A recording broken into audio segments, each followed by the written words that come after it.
$3,000 for accommodations at a luxury hotel, $1,000 for meals at upscale restaurants, $500 at a renowned spa. What on earth is this? I happened to glance at the credit card statement, something my husband usually handles. A series of charges caught my eye, each more shocking than the last. Even more unsettling, all these extravagant reservations were made for the same dates. Those were the days when my husband, who serves on the PTA at our daughter's middle school, was supposed to attend a board retreat. Even though I'm not well versed in these things, I know exactly what this means. To support me in my demanding job, my husband chose to be a stay-at-home dad. Thanks to his dedication to our family, I've been able to focus on my career without worry. I've always been grateful to him, thinking he was too good to be true, but now I fear his intentions might not have been so pure. Carefully, I slip something into his wallet. Then I make a call to someone. In a week, he'll likely leave with high spirits. I hope this will be an unforgettable memory for him. My name is Maggie, and I'm a nurse at a university hospital. My days are so busy that I sometimes lose track of time, blending days and nights together. The reason I can keep up with this hectic schedule is my beloved husband, Glenn. I love my job and take pride in it, but the thought of choosing between my marriage and my career has brought me to tears more than once. Glenn respected my determination and chose to become a full-time stay-at-home dad to support our family. He's always encouraged me to give my all at work, never minding the curious glances from other mothers. He even served on the PTA board at our daughter Sasha's middle school. As the breadwinner, I've worked hard to provide for my family. Then, one day, I received a call from the credit card company. I had recently changed the debit account for convenience, but the funds hadn't been deposited in time, leading to an overdraft. Darn it, I muttered as I hurried to check the credit card statement so I could make the transfer. I hadn't looked at the statement in years, trusting Glenn to handle it. I realized just how careless I'd been. My heart nearly stopped when I saw the charges on my phone screen. The total amount was outrageous, and I couldn't recall making any of those purchases. Panicking, I decided to review the details. There I found a long list of transactions I had no memory of: designer boutiques, famous perfumes, a luxury watch brand. I liked those brands, but I hadn't bought anything from them recently. For a moment, I wondered if Glenn, who had a family card, was planning to surprise me, but I hadn't received anything. What's more, all these purchases were made on Wednesdays, the day I work the night shift, and Glenn has his board meeting. What's going on? I resolved to confront him as soon as I got home. I hurried home, anxiety tightening my chest.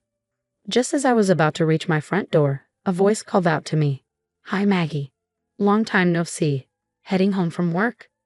It was Tara, one of the few PTA moms I knew from school. She was always friendly, and I had run into her just before I could slip inside. "Hey, long time. Thanks for always helping Glenn out with PTA stuff," I said, trying to sound casual. "I hope he's not giving you too much trouble."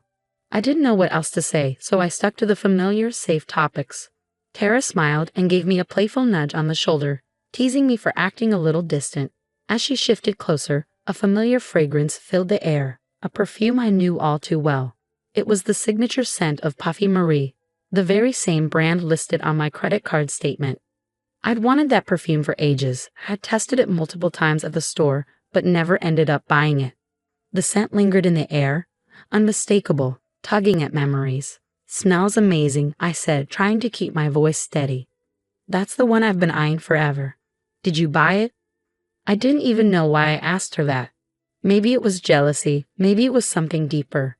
Either way, I felt a twinge of embarrassment for my own foolishness. But then my mind started to race. Those credit card charges were always made on Wednesdays, days when the PTA meetings took place. And now a PTA member was wearing the exact same perfume.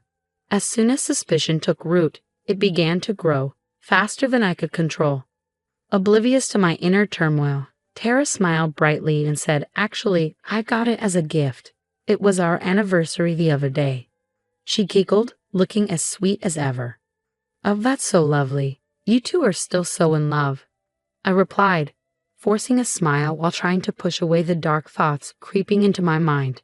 After exchanging a few more pleasantries, we said our goodbyes. It wasn't surprising that she had the perfume. It was a popular item, after all. Tara always seemed cheerful, even after having kids. And she still spoke about her anniversary with such joy. But one thing caught my attention as I replayed the conversation in my head. She didn't say husband. I stopped abruptly and turned back to where I had last seen her. Of course, she was gone, but the urge to chase after her was overwhelming. Could Glenn and she have something going on? The tiny doubt that had crept into my mind now grew into something I could no longer ignore. The following Wednesday, my family saw me off to work as usual, but I had a different plan.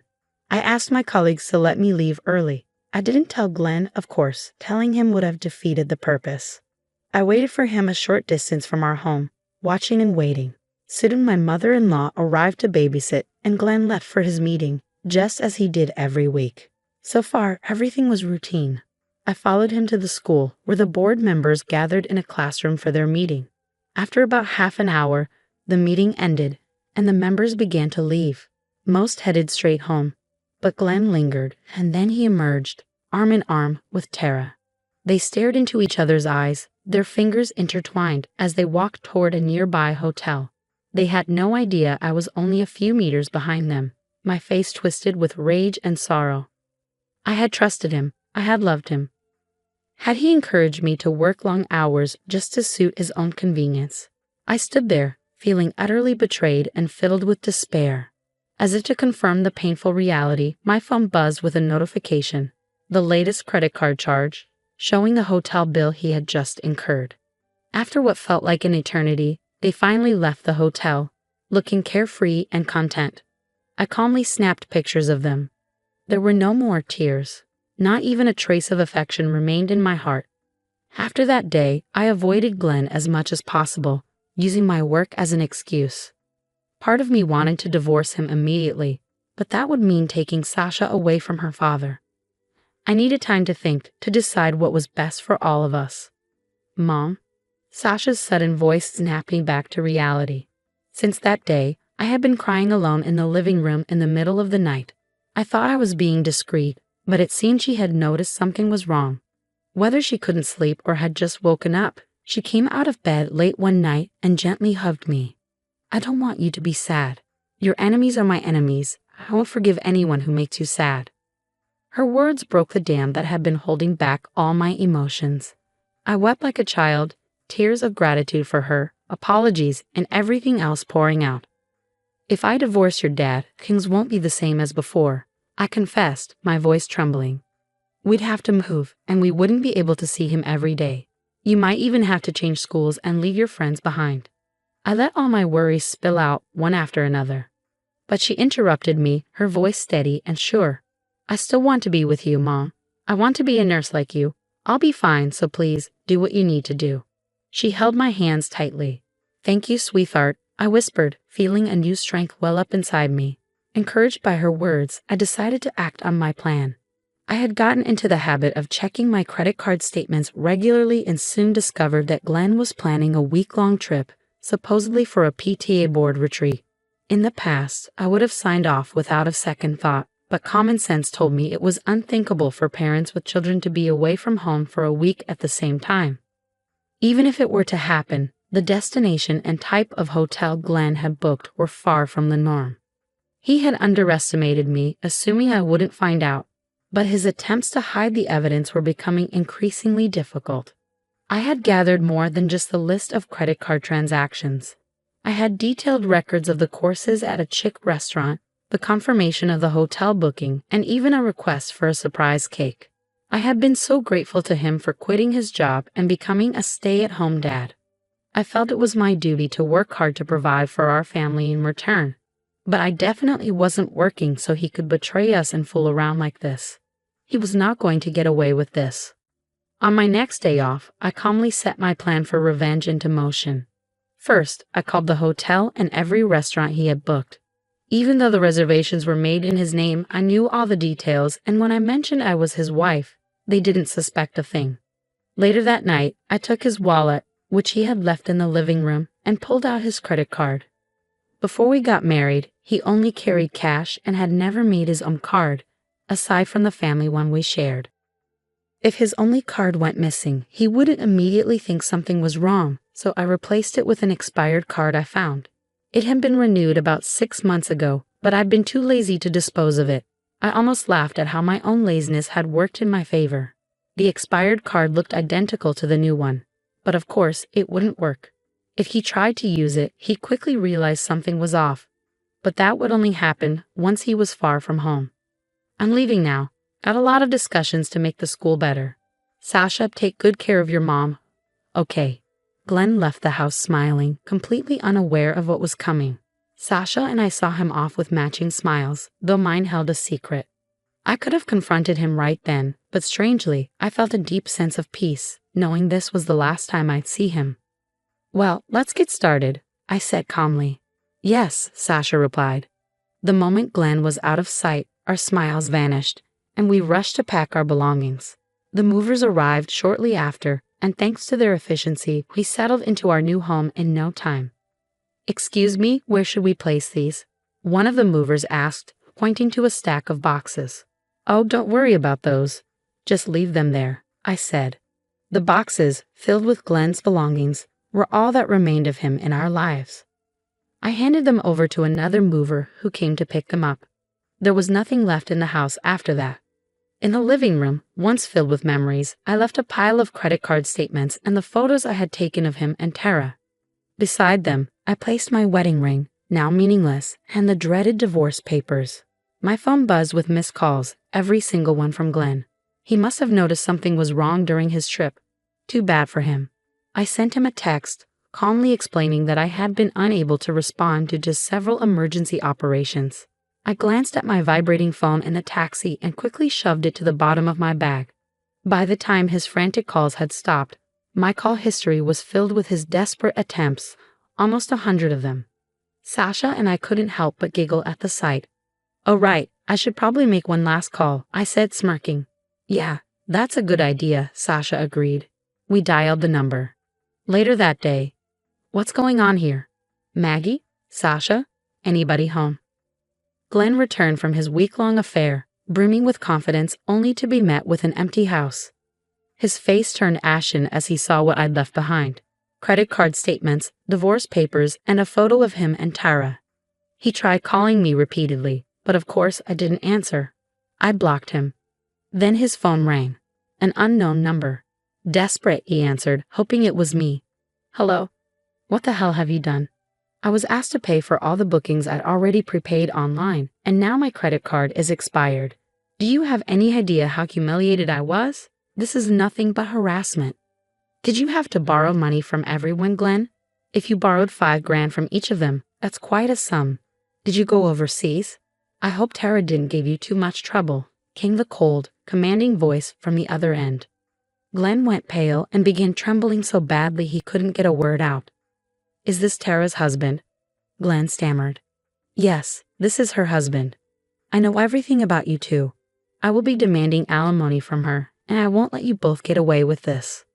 The line went dead as soon as he finished. Glenn was left in stunned silence, his mind reeling. Panicking, he tried to contact Tara, but her phone was disconnected. It had already been canceled. It was her husband who had called me earlier that day after I informed him of their affair. He had been surprised, but not devastated. In fact, he sounded deeply sorry, admitting that he had suspected her for some time. It was a shock for Tara's cheating partner to learn that his mistress was someone he knew well. In fact, he even offered to cooperate with me to help with my plans. After getting Tara's parents' address from him, I sent all of Glenn's belongings along with copies of the divorce papers and photos of their affair to them.